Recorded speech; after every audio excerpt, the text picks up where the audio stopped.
यदा यदा हि धर्मस्य ग्लानिर्भवति भारत अभ्युत्थानं धर्मस्य तदात्मानं सृजाम्यहम्।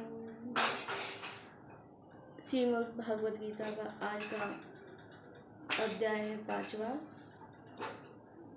इसका पहला श्लोक है अर्जुन उवाच, यानी अर्जुन बोलते हैं, संन्यासं कर्मणां कृष्ण पुनर्योगं च संससि यचेद्रयतयोरिकं तन्मे ब्रूहि सुनिश्चितम्।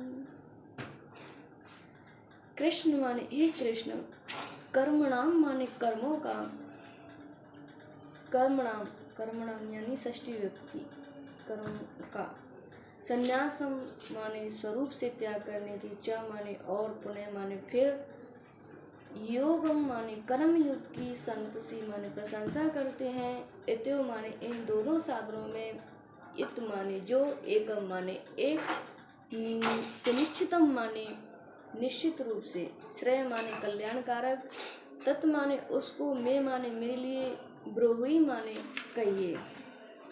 अर्जुन बोले कि हे कृष्ण, आप कर्मों का स्वरूप से त्याग करने की और फिर कर्मयोगी की प्रशंसा करते हैं, तथा इन दोनों साधनों में जो एक निश्चित रूप से कल्याणकारक हो उसको मेरे लिए कहिए।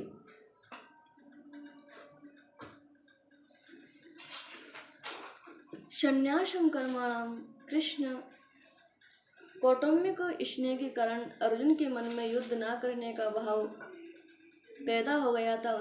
इसके समर्थन में अर्जुन ने पहले अध्याय में कई तरह को युक्तियां भी सामने रखी। उन्होंने युद्ध करने को पाप बताया, वे युद्ध न करने करके भिक्षा के अन्न से जीवन निर्वाह करने को श्रेष्ठ समझने लगे, और उन्होंने निश्चय करके भगवान से स्पष्ट कह भी दिया कि मैं किसी भी स्थिति में युद्ध नहीं करूंगा।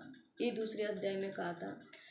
प्राय वक्ता के शब्दों का अर्थ श्रोता अपने विचार के अनुसार लगाया करते हैं। स्वजनों को देखकर अर्जुन के हृदय में जो मोह पैदा हुआ, उसके अनुसार उन्हें युद्ध रूप कर्म के त्याग की बात उचित प्रतीत होने लगी। अतः भगवान के शब्दों को वे अपने विचार के अनुसार समझ रहे हैं कि भगवान कर्मों का स्वरूप से त्याग करके प्रचलित प्रणाली के अनुसार तत्व ज्ञान प्राप्त करने की ही प्रशंसा कर रहे हैं। पुनर्योगम च संससि, चौथे अध्याय के 38वें श्लोक में भगवान ने कर्म योगी को दूसरे किसी साधन के बिना अवश्य में तत्व ज्ञान प्राप्त होने की बात कही है। उसी को लक्ष्य करके अर्जुन भगवान से कह रहे हैं कि कभी तो आप ज्ञान योग की प्रशंसा करते हो और कभी कर्म योग की प्रशंसा करते हो। यच्छेद्रयन्तैरोकं तन्मे ब्रूहि सुनिश्चितम्। इसी तरह का प्रश्न अर्जुन ने दूसरे अध्याय के 7वें श्लोक में भी यच्छेद्रयश्नाश्चिन्तं ब्रूहि तन्मे पदों से किया था। उसके उत्तर में भगवान ने दूसरे अध्याय के 47वें 48वें श्लोक में कर्मयोग की व्याख्या करके उसका आचरण करने के लिए कहा। फिर तीसरे अध्याय के दूसरे श्लोक में अर्जुन ने तदेकं पद निश्चित येन श्रेयो अमानुष्यम् पदों से पुनः अपने कल्याण की बात पूछी, जिसके उत्तर में भगवान ने तीसरे अध्याय के 30वें श्लोक में निष्काम, निर्मम और निसंताप होकर युद्ध करने की आज्ञा दी, तथा 35वें श्लोक में अपने धर्म का पालन करने को श्रेष्ठ कर बताया। यहाँ उपयुक्त पदों से अर्जुन ने जो बात पूछी, उसके उत्तर में भगवान ने कहा कि कर्मयोग श्रेष्ठ है। कर्मयोगी सुखपूर्वक संसार बंधन से मुक्त हो जाता है। कर्मयोग के बिना सांख्य योग का साधन सिद्ध होना कठिन है, परंतु कर्मयोगी शीघ्र ही ब्रह्म को प्राप्त कर लेता है। इस प्रकार कहकर भगवान अर्जुन को मानो यह बता रहे हैं कि कर्मयोगी ही तेरे लिए शीघ्रता और सुगमता पूर्व ब्रह्म की प्राप्ति कराने वाला है, तो तू कर्मयोग का ही अनुष्ठान कर। अर्जुन के मन में मुख्य रूप से अपने कल्याण की ही इच्छा थी, इसलिए वे बार बार भगवान के सामने श्रेय विषयक जिज्ञासा रखते हैं। कल्याण की प्राप्ति में इच्छा की प्रधानता है। साधन की सफलता में देरी का कारण भी यही है कि कल्याण की इच्छा पूरी तरह जागृत नहीं हुई।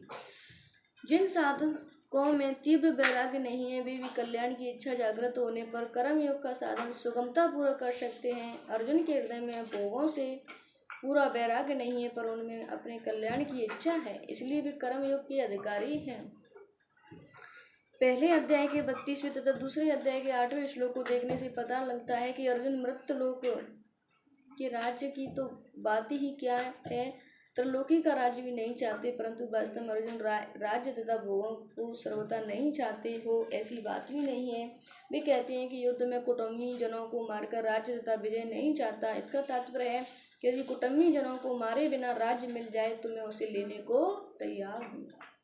दूसरे अध्याय के 5वें श्लोक में अर्जुन यही कहते हैं कि गुरुजनों को मानकर भोग भोगना ठीक नहीं है। इससे यह ध्वनि भी निकलती है कि गुरुजनों को मारे बिना राज्य मिल जाए तो वह स्वीकार है। दूसरे अध्याय के 6वें श्लोक में अर्जुन कहते हैं कि कौन जीतेगा इसका हमें पता नहीं और इन्हें मारकर हम जीना भी नहीं चाहते। इसका तात्पर्य है कि यदि हमारी विजय निश्चित हो तथा उसको मारे बिना राज्य मिलता हो तो मैं लेने को तैयार हूँ। आगे दूसरे अध्याय के 37वें श्लोक में भगवान अर्जुन से कहते हैं कि तेरे तो दोनों हाथों में लड्डू हैं, यदि युद्ध में तू मारा गया तो तुझे स्वर्ग मिलेगा और जीत गया तो राज्य मिलेगा। यदि अर्जुन के मन में स्वर्ग और संसार की राज्य की किंचित मात्र भी इच्छा नहीं होती तो भगवान शायद ही ऐसा कहते। अतः अर्जुन के हृदय में प्रतीत होने वाला वैराग वास्तविक नहीं है, परंतु उनमें अपने कल्याण की इच्छा है, जो इस श्लोक में भी दिखाई दे रही है। संबंध अब भगवान अर्जुन के प्रश्न का उत्तर देते हैं। श्री कृष्ण गोविंद हरे मुरारी नाथ नारायण वासुदेवा।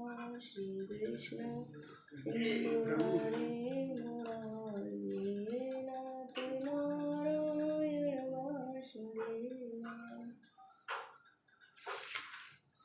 संन्यासं कर्मणां कृष्ण पुनर्योगं च संससि यचेच्छयते रोगं तन्मे ब्रूहि निश्चितम्।